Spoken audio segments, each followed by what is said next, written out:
የታሪክ የሁላችንም ነው። የምንወደው መለያየት፣ የስራ ማጣት፣ የጤና ችግሮች፣ የገንዘብ ውጥረት፣ ብቸኝነት የሆነው ነገር ሁሉንም ነገር ቀይሮታል። ይህ ቪዲዮ አነቃቂ ንግግር አይደለም። ውስጥ ይገባል። አሚግዳላ የሚባል የአእምሯችን ክፍል ይቃጠላል፣ ይነዳል። ከ3 ወራት በፊት ነው። ማክሰኞ ቀን ቀዝቃዛና ዝናባማ በሆነ ጠዋት ረጅም ጸይም ወጣት በተጨናነቀ የአንበሳ አውቶቡስ ውስጥ ተቀምጦ ነበር። የጆሮ ማዳመጫ ሰክቷል። አይኖቹ ባዶ ነበሩ። ልክ እንደ ሌሎች ሰዎች ሁሉ በህይወት ሩጫ ውስጥ እንዳለ ያስታውቃል።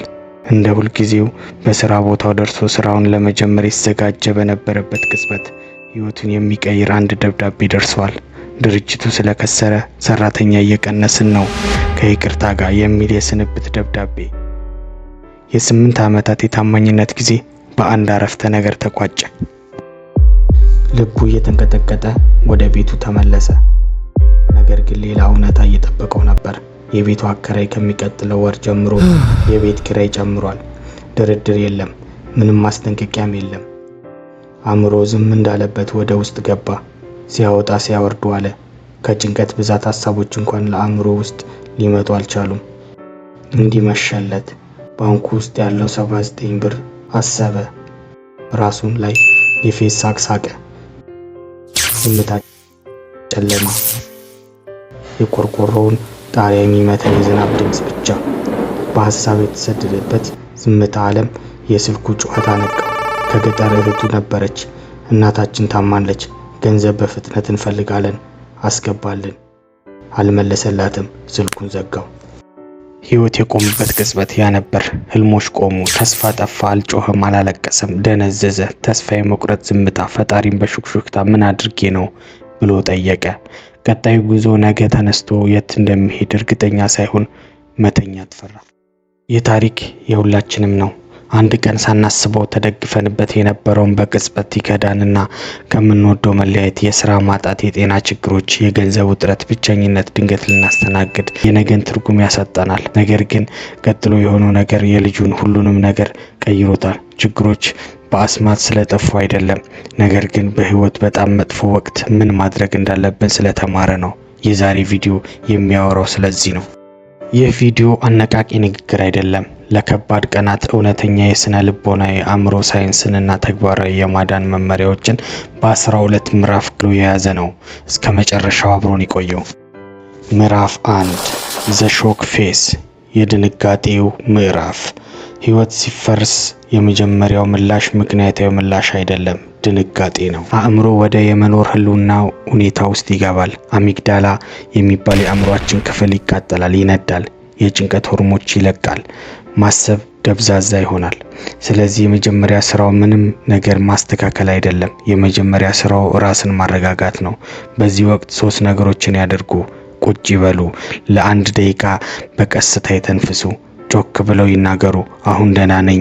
ምክንያቱም በችግር ጊዜ አእምሮ ለማሰብ ሰውነት ደህንነት እንዲሰማው ይፈልጋልና። ምዕራፍ 2 ሰፓሬት ሪያሊቲ ፍሮም ኢሞሽንስ፣ እውነታውን ከስሜቶች መለየት። ሁሉም ነገር ሊበላሽ ከአእምሮ እንዲህ ይላል፣ በፍጹም አልድንም፣ ዋጋ ቢስ ነኝ፣ ማንም አያስብልኝም፣ ህይወት ያልቆለታል። ነገር ግን እነዚህ ስሜቶች ናቸው፣ እውነቶች አይደሉም። በዚህ ጊዜ እነዚህ 3 ጥያቄዎችን መልስ ጻፉ። በእርግጥ ምንድነው የተፈጠረው? የምፈራውስ ምን ነገር ሊፈጠር ይችላል? አሁንስ በቁጥጥሬ ውስጥ ያለው ነገር ምንድነው? እነዚህን ቀለል ያሉ መለያዎች ህይወትን ያድናሉ። ብጥብጥ ብሎ እየታየ ያለው ችግር በዚህ መልኩ ስትዘረዝረው የበለጠ ግልጽ ይሆናል። ምዕራፍ 3 ስቶፕ ፕሪዲክት ዘ ፊቸር፣ የወደፊቱን መተንበይ አቁም። ህይወት በከባድ ሲመታን በመሙ ለዘላለም እንደሚቆይ እናስባለን። ነገር ግን ስነ ልቦና እንደሚያሳየው አብዛኞቹ ቀውሶች ጊዜያዊ ናቸው፣ ዘላለማዊ የሚመስሉበት ጊዜ እንኳን ቢሆን። በስሜታዊ አውሎ ነፋሶች የሚወጡበት ወቅት ህይወትን የሚቀይሩ ውሳኔዎች አይወስኑ። ሁሉም ነገር ችላ ብለው አይተው፣ መገለልን አይምረጡ። በትክክል እየሰሩ ያሉት ነገሮች በሳይነት አያበላሹ። ለምሳሌ ትዳሮን ፈርሶ ሊሆን ይችላል፣ ግን ስራዎት ምንም አልሆነም። ስለዚህ ስራዎትን አለመበደል፣ ወይም ከስራ ተባረው ገንዘብ ተቸግረው ሊሆን ይችላል፣ ግን ከቤተሰቡ ጋር ያሉት ግንኙነት ጥሩ ነው። በስሜታዊነት እሱን አለማበላሸት። ስለዚህ ወሳኙ ህግ ትላልቅ ውሳኔዎች ለ72 ሰዓታት አዘግዩ፣ ምክንያቱም አሁን የሚሰማዎት ህመም ይሽራል፣ ጤናማ እይታም ይመለሳል። ምዕራፍ 4 አይደንቲፋይ ዘ አክቹዋል ኢመርጀንሲ። ትክክለኛ አደጋ መለየት። ሁሉም ነገር ወዲያውኑ በአንድ ጊዜ መፍትሄ አያስፈልገውም። መጀመሪያ ይህንን ጥያቄ ራስዎትን ይጠይቁ። ችግሩ ስሜታዊነት ነው? ገንዘብ፣ ጤና፣ ግንኙነት ነው?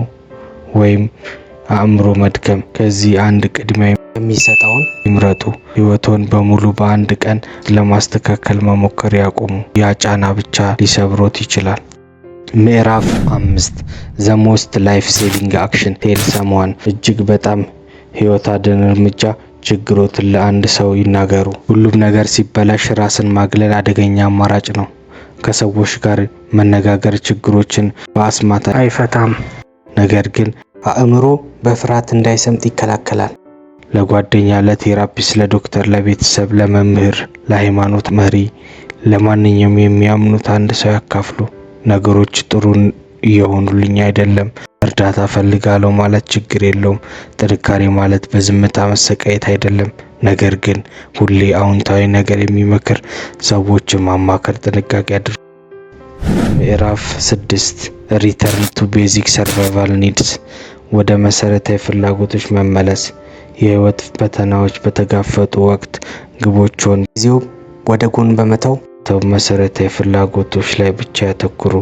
ትንሽም ቢሆን ምግብ መመገብ፣ ውሃ መጠጣት፣ እንቅልፍ ቢያንስ ለ4 ሰዓት መተኛት፣ ሻወር መውሰድ፣ በቂ የፀሐይ ብርሃን ማግኘት፣ ለ10 ደቂቃ መራመድ የመሳሰሉት። እነዚህ እንደሚመስሉት ተራ ነገር አይደለም። የአእምሮ ነርቭ ስርዓትን ዳግም ማስጀመሪያዎች ናቸው። አእምሮ ያለ እነሱ በግልጽ ማሰብ አይችልም።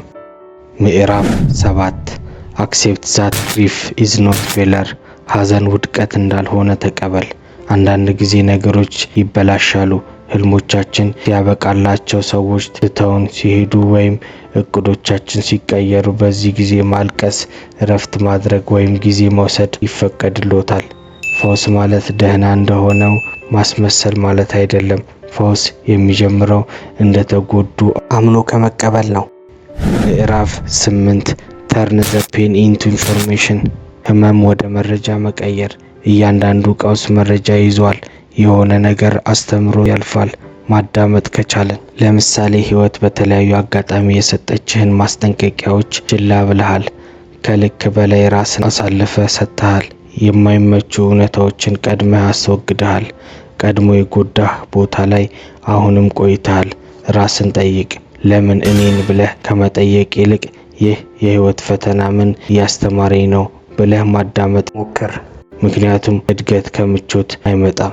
ምዕራፍ 9 ቢልድ የ7 ማክሮ ካምባክ ፕላንስ። የ7 ቀን ትንንሽ ወደ መስመር መመለሻ እቅዶች ያውጡ። አንዳንድ ችግር ከመስመር ያወጣናል። ስለዚህ ዳግም ለመገንባት ትንሽና ተጨባጭ የሆኑ እቅዶች ያስፈልጉሃል። ምሳሌ፣ አንድ ቦታ ላይ መርጠህ አጽዳ። አንድ አስቸኳይ ብለህ የለየኸውን ችግር ፍታ። ግራ ለገባህ ነገር እርዳታ ጠይቅ።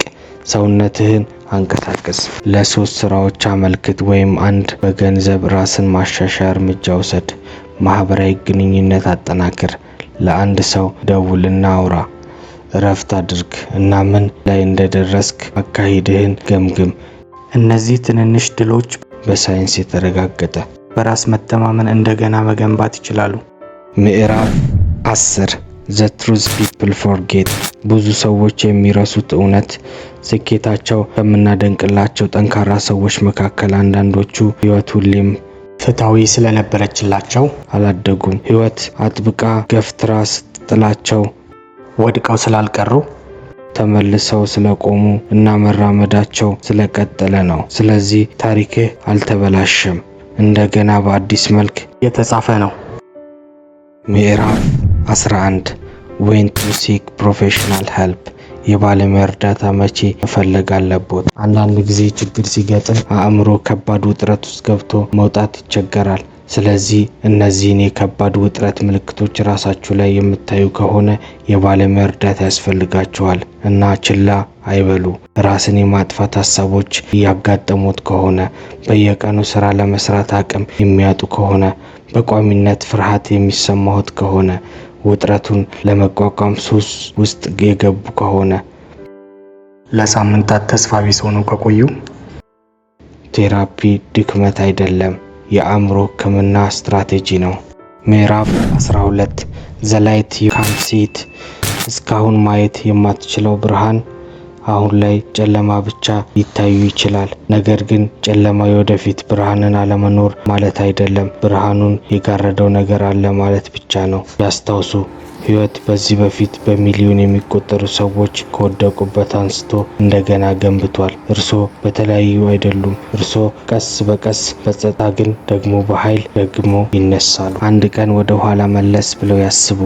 ያ አሳማሚ ምዕራፍ ለካ መጨረሻ ያልነበረም፣ ከራሴ ጋር እንደ አዲስ አስተዋወቀኝ ይላሉ። በዚህ በፊት እንዳለፉት ሁሉ ይህንን ኃላፊ ነው። ሁሉም ሰው በህይወት ውጣ ውረድ ማለፍ አይቀርም እና ይህንን ቪዲዮ ለወደዳችሁት ሁሉ ያጋሩ። የሚጠቅም ሆኖ ካገኙት ለሌላው እንዲደርስ ላይክ፣ ኮሜንት በማድረግ እርሶ ሰብስክራይብ በማድረግ ስለሚያበረታቱን እናመሰግናለን።